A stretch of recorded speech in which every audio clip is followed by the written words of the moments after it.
2 buwan nang lumipas nang ako'y hindi nakakatikim ng payapat aliw.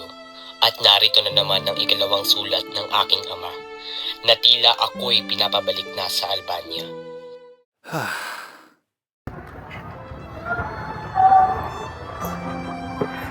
O sinto kong maestro, ako ay pinapabalik sa muntikong palasyo ng aking amang si Duking Briseo. O aking anak, bago ka umalis, tandaan mo ang bilin ko sa iyo. Mapakikinggan po, aking guro. Huwag kang maging pabaya. Iwasan mo si Conde Adolfo. Iwasan mo siya na para kang basilisco. Ang kanyang titig ay may dalang kasamaan para sa iyo. Kapag siya ay ngumiti sa iyo at nagpakitang buti, mas lalo kang magtula. Itago mo sa iyong puso ang pagdududa, ngunit huwag ito ay mahalata. Maganda ang lihim. At darating din ang araw na kailangan ipagtanggol mo ang dangal mo sa araw ng digmaan. Opo, guro. Ay magpakatatag ka, sapagkat ang mundong ito ay puno ng dilo.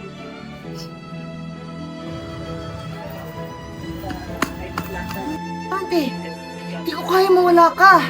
Paano ako rito? Menandro, ang pagkakaibigan natin ay hindi masisira ng layo. Mananatili ka pa rin tapat sa puso ko. Hindi maaari. Menandro, bitaw na habang madali pa. Nais ko sumama sa iyo. Maestro, naway pahintulutan mo ko. Ang tiyalo kong estudyante ay mawawala na. Huwag kung ito'y gusto mo, Minando. Sige, masunod ka. Tingay po yan, guro. Oo, maglakbay na kayo at nandito lang ay banyan yung sulog.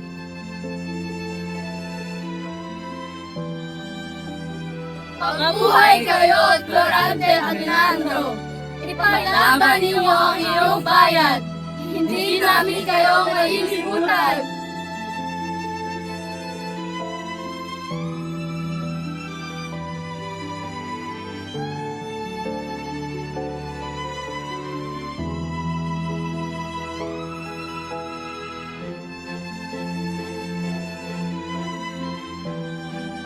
Iniwan namin ang bayang Atenas.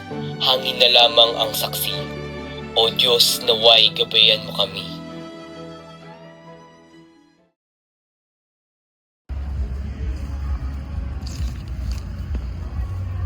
Ama kong Sinta!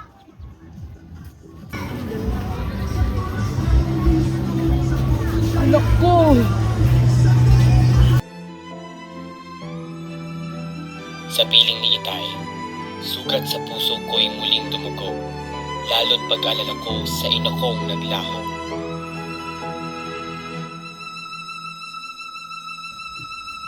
Ay tunay na nakakapuno ng puso pagbati sa iyo, Duke ng Albania.